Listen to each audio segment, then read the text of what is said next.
حضرت احمد بن ارقم بلخی رحمۃ اللہ تعالی علیہ سے منقول ہے کہ ایک مرتبہ میرے نفس نے مجھ سے جہاد میں شرکت کرنے کے لیے کہا، نفس نے جہاد میں شرکت کرنے کی ترغیب دی، جہاد میں شرکت کرنے کے لیے ابھارا، تو میں نے خیال کیا کہ یہ تو عجیب معاملہ پیش آیا ہے کہ نفس تو قرآن میں بھی لکھا ہے کہ نفس تو برائی کی طرف ہی حکم دیتا ہے، نفس تو ہمیشہ برائی کی طرف ہی بلاتا ہے آدمی کو، لیکن آج یہ میرے نفس نے اپنی خلاف فطرت بات کیسے کر دی اور جہاد کی ترغیب کیسے دینے لگا ہے؟ تو آپ نے سوچا ضرور کوئی چال ہے اور نفس ضرور کوئی نہ کوئی بہانے سے اور کوئی نہ کوئی ہیلے سے مجھے دھوکے میں ہی ڈالنا چاہتا ہے۔ آپ نے جب اس کی اپنے ذہن و فکر سے اس کی حقیقت سمجھ لی کہ ہاں نفس یہ چاہتا ہے کہ میں جہاد میں شرکت کے بہانے مخلوق سے میل جول میں مبتلا ہو جاؤں اور یہ گوشہ نشینی اور تنہائی کر کے جو نفس کو مار رہا ہوں، تو نفس اس گوشہ نشینی اور تنہائی کی وحشت کو دور کرنا چاہتا ہے، لوگوں میں خلطملط کرنا چاہتا ہے، لوگوں کے میل جول میں مبتلا کرانا چاہتا ہے اور لوگوں میں اپنی گوشہ نشینی اور تنہائی کے چرچے کرا کے لوگوں میں اکرام اور تعظیم کروانا چاہتا ہے۔ نفس مجھے خود ستائی، عجب، ریا اور مخلوق کے میل جول کے گناہ میں مبتلا کرانا چاہتا ہے۔ آپ نے اپنے نفس سے یوں مخاطب ہو کر کے کہا کہ اب میں ہرگز تیرے جال میں نہیں آنے کا اور میں لوگوں کے کسی بھی مجمع میں جا کر کے اپنی گوشہ نشینی اور اپنی خلوت کو اجاگر نہیں کرنا چاہتا اور عجب و ریا میں مبتلا نہیں ہونا چاہتا۔ آپ نے مکمل طور سے نفس کی مخالفت کی۔ جب آپ نے ارادہ کینسل کیا، آپ نے ارادے کو مسترب کیا کہ نہیں، مجھے نہیں کرنا، مجھے جہاد میں شرکت کر کے لوگوں سے میل جول کر کے اپنے اعمال کو خراب نہیں کرنا، تو نفس نے برا نہیں منایا۔ تو آپ فرماتے ہیں کہ مجھے پھر تعجب ہوا کہ نفس کے خلاف جب بات ہوتی ہے تو نفس برا مناتا ہے، نفس شرکشی پہ اتر آتا ہے اور نفس کو برا لگتا ہے، لیکن آج میں نے اس کے خلاف بات کی، یہ پھر بھی اسے برا نہیں مناتا، ناگوار نہیں گزرتی اس کو۔ آپ نے کہا ماجرا کیا ہے؟ پھر آپ نے کہا کہ ہاں مجھے شرکت کرنی ہے، مجھے جہاد کرنا ہے، مجھے دشمن سے جنگ کرنی ہے، لیکن میرا اولی دشمن، سب سے پہلا دشمن تو خود نفس تو ہے۔ اے نفس، میرا پہلا دشمن تو ہے، تو مجھے سب سے پہلی جنگ اور سب سے پہلا میدان تو تجھ سے مارنا ہے، سب سے پہلی لڑائی تو تجھ سے کرنی ہے۔ اس پر بھی نفس نے برا نہیں منایا، حالانکہ یہ بات بھی سراسر نفس کی مخالف تھی۔ تو اسی طرح سے میں کئی باتیں ایسی کہتا رہا کہ نفس کسی طریقے سے نفس برا مناتا ہے یا نہیں، لیکن کوئی بھی نفس کے خلاف بات کرتا ہوں تو نفس برا نہیں مناتا، نفس کو ناگوار نہیں گزرتا۔ تو مجھے بڑا تعجب ہوا کہ آخر ماجرا کیا، یہ نفس برا کیوں نہیں مناتا، جبکہ نفس کی فطرت ہے کہ اس کے خلاف بات کی جائے تو اسے ناگوار گزرتی ہے۔ بالآخر میں نے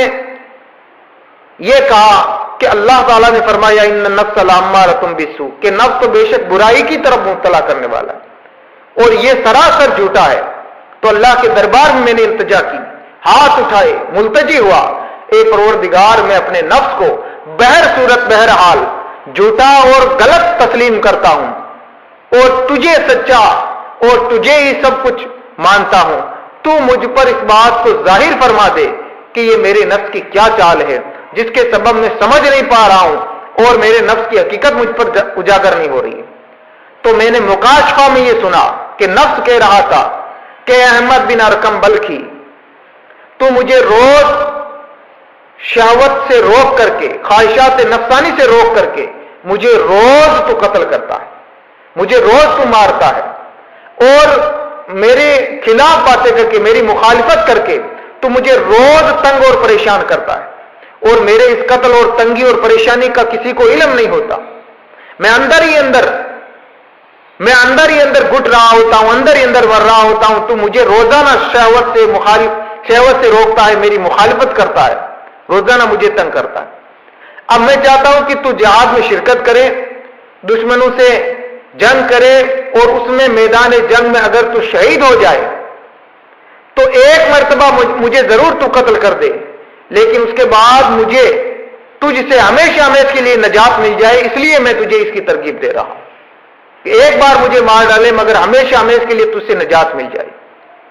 اور اس کے بعد تیری شہادت کے بعد میں لوگوں میں چرچا کروں کہ احمد نے شہادت کا درجہ پایا، احمد نے شہادت کا درجہ پایا۔ اس طرح سے تیرا چرچا ہو. جب تیرا نام سے چرچا ہوگا تو اس میں اصل میرا چرچا ہوگا، اس میں اصل میری شہرت ہوگی. تو امام احمد بن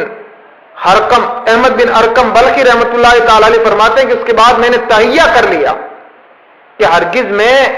جہاد میں شرکت کر کے اس نفس کو ایک ساتھ ہی موت نہیں دینا چاہتا، بلکہ اس کی مخالفت کر کے اور شہوت سے اس کو ہمیشہ مغلوب کر کے، شہوت کو پوری نہ کر کے اور اس کی مخالفت کر کے اس کو زیر اور مغلوب کروں گا اور ہمیشہ اس کو اسی طریقے سے تنگی اور پریشانی میں مبتلا رکھوں گا.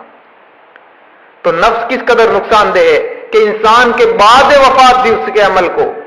انتقال کے بعد بھی اس کے عمل کو ریا میں پھنسا کر کے، اس کے عمل میں ریا داخل کر کے، اس کے عمل میں دکھاوا کا پہلو داخل کر کے اس کے عمل کو ضائع کرنا چاہتا ہے.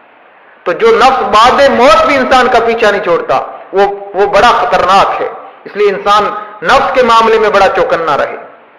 بعض صالحین نے کہا کہ انسان اپنے نفس کی مکاریوں دھوکے بازیوں کو سمجھے، کیونکہ یہ 70 شیطان سے بھی زیادہ کمینہ ہے، رذیل ہے. اس لیے انسان اپنے نفس کے متعلق ہر اعتبار سے سمجھے کہ بڑے بڑے لوگوں کو کس طریقے سے یہ پھنساتا ہے اور کس طریقے سے یہ بڑے لوگوں سے نجات پانا چاہتا ہے. تو اس سے یہ بھی ظاہر ہوگا کہ جب بڑے لوگ اور جو انسان نفس کے متعلق مسلسل مجاہدہ کرتا ہے، ریاضتوں میں مشغول رہتا ہے، اس انسان کا نفس یقیناً اس کے تابع ہو جاتا ہے اور پھر وہ اسی کے کہنے کے مطابق اور اسی کے ارادوں کے مطابق، اسی کے مقصد کے مطابق اس کو چلنا پڑتا ہے. نفس اس کی مخالفت کرنے کی طاقت نہیں رکھ پاتا،